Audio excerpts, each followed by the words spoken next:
Hello friends, welcome to my YouTube channel Partho Mesloi.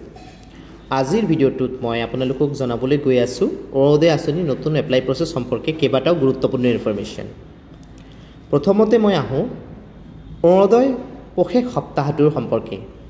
মানে 15 তাৰিখৰ পৰা 28 ডিসেম্বৰ 15 ডিসেম্বৰৰ পৰা 28 ডিসেম্বৰ যে 2 সপ্তাহ জোৰা কাৰ্যসূচী লোৱা হৈছে তাত কি হ'ব অৰুণোদয় পষেক সপ্তাহ বুলি পালন কৰা হ'ব। কি ধৰণে পালন কৰা হ'ব তাত এটো সময়ছোৱাত কি হ'ব গাঁওসমূহত গাঁও সভাসমূহ অনুষ্ঠিত কৰা হ'ব। তাত যিসকল মহিলাই অৰুণোদয় আঁচনিৰ সুবিধা লাভ কৰি আছে আৰু যিসকলে আগন্তুক দিনত লাভ কৰিব বিচাৰিছে সকলোৱে তাত যাব লাগিব, তাত উপস্থিত থাকিব লাগিব, তাত গৈ নাম দিব লাগিব। এই সভাসমূহৰ মাধ্যমে চৰকাৰে যিখিনি নিয়ম নীতি বান্ধি দিছে যে কোন সকল মহিলাই লাভ কৰিব পাৰিব অৰুণোদয় আঁচনিৰ সুবিধা সেই মহিলাসকলক বাছনি কৰা হ'ব, নিৰপেক্ষভাৱে বাছনি কৰিব লাগিব।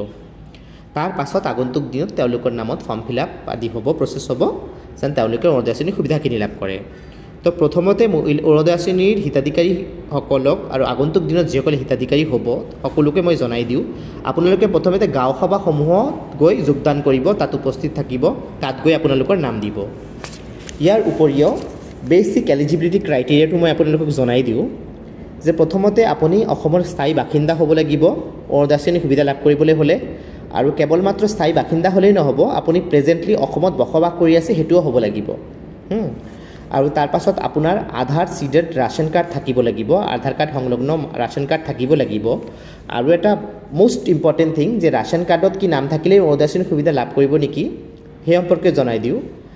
1 ration card equal to 1 Orunodoi, ঠিক আছে। এটা ৰেচন কাৰ্ডত এটাই অৰুণোদয় লাভ কৰিব। তাৰ অৰুণোদয় ৰেচন কাৰ্ডত কেইবাটাও পৰিয়ালৰ মহিলাৰ নাম আছে সেই বুলি সকলোকে অৰুণোদয় আঁচনিৰ সুবিধা লাভ কৰিব তেনেকুৱা নহয়, এটা ৰেচন কাৰ্ডৰ যোগেদি এটাই অৰুণোদয় লাভ কৰিব। এইটো এটা বেচিক এলিজিবিলিটি ক্ৰাইটেৰিয়া। ইয়াৰ উপৰি অৰুণোদয় আঁচনিৰ যিখিনি বাছনি প্ৰক্ৰিয়া হ'ব তাত চৰকাৰে কেইবাটাও আৰু নতুন ৰুল বান্ধি দিছে যে কোনসকল মহিলাই লাভ কৰিব অৰুণোদয় আঁচনিৰ সুবিধা, কোনসকলে লাভ নকৰিব, কোনসকলে এপ্লাই কৰিব পাৰিব, কোনসকলে এপ্লাই কৰিব নোৱাৰিব, তাৰ ওপৰত মই বেলেগকৈ ভিডিঅ' বনাম। কিন্তু চৰকাৰে বান্ধি দিয়া যিখিনি ৰুল আছে তাৰ ওপৰত ভিত্তি কৰিয়ে অৰুণোদয় আঁচনিৰ হিতাধিকাৰীসকলক বাছনি কৰা হ'ব নিৰপেক্ষভাৱে। আৰু এটা গুৰুত্বপূৰ্ণ ইনফৰমেশ্যন যে অৰুণোদয় আঁচনি যেতিয়া আপোনালোকে এপ্লাই কৰিব তেতিয়া কিন্তু নিজৰ ডিটেইলছখিনি শুদ্ধকৈ ফিলআপ কৰিব, বিশেষত বেংকৰ ডিটেইলছখিনি। অন্যথা কিন্তু আঁচনিটোৰ সুবিধাৰ পৰা আপোনালোকে বঞ্চিত হ'ব। এপ্লাই কৰাৰ পাছতো আঁচনিৰ সুবিধা লাভ নকৰিব। যেনেকৈ বেংকৰ একাউণ্ট নাম্বাৰ, বেংকৰ নাম, বেংকৰ ব্ৰাঞ্চৰ নাম, IFSC কোড আদি গোটেইখিনি দিব আৰু আপোনালোকৰ ফোন নাম্বাৰটো আৰু আপোনাৰ নাম শুদ্ধকৈ বহাব, এড্ৰেছ আদি। সো বন্ধুসকল এইটো হৈছে গুৰুত্বপূৰ্ণ ইনফৰমেশ্যন অৰুণোদয় আঁচনিৰ লগত যুক্ত। এইটো প্ৰশ্ন হিচাপে বহুতে মোক সুধিছিলে যে ৰেচন কাৰ্ড থাকিলেই কি সকলোৱে এপ্লাই কৰিব পাৰিব নেকি। 1 ration card equal to 1 Orunodoi. So বন্ধুসকল এইটো